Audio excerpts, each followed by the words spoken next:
Sarım yürütiri tek canım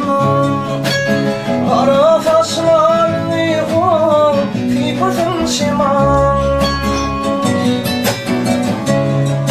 Bugün beni koyup koy hicranlarına Kara gözün yaşın dökün ay ciman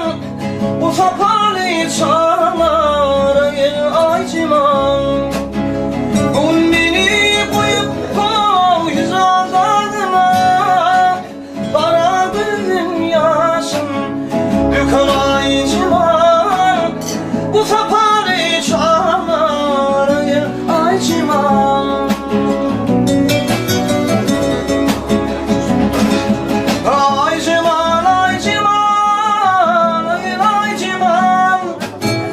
Bu sapalı çağlar gel ay ciman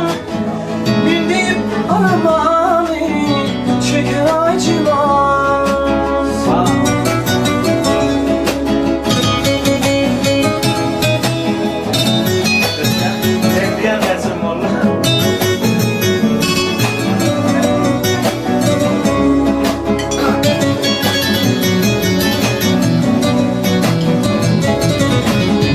Donya'yı haberim o atanını vurdum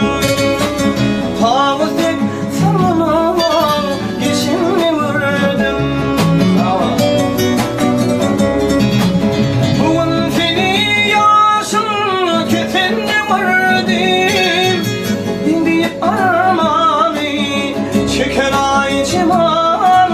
Bu sapalı çağlar ay ciman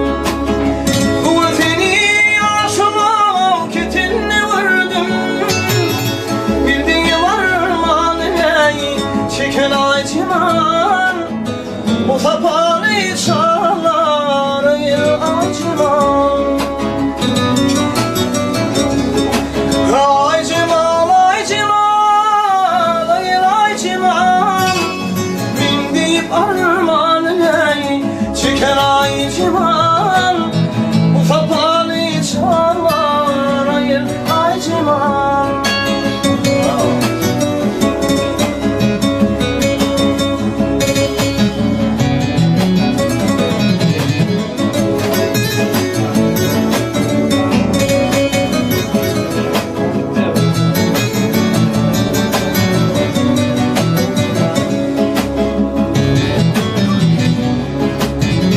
Gülüm çatlı şanlı hurma gülüm uğruna Alkamın ettiler dışınlarına Hayzasın gülür ho kıvır yarına Bugün yarına gülüm ay ciman Bindip armanına çeken ay ciman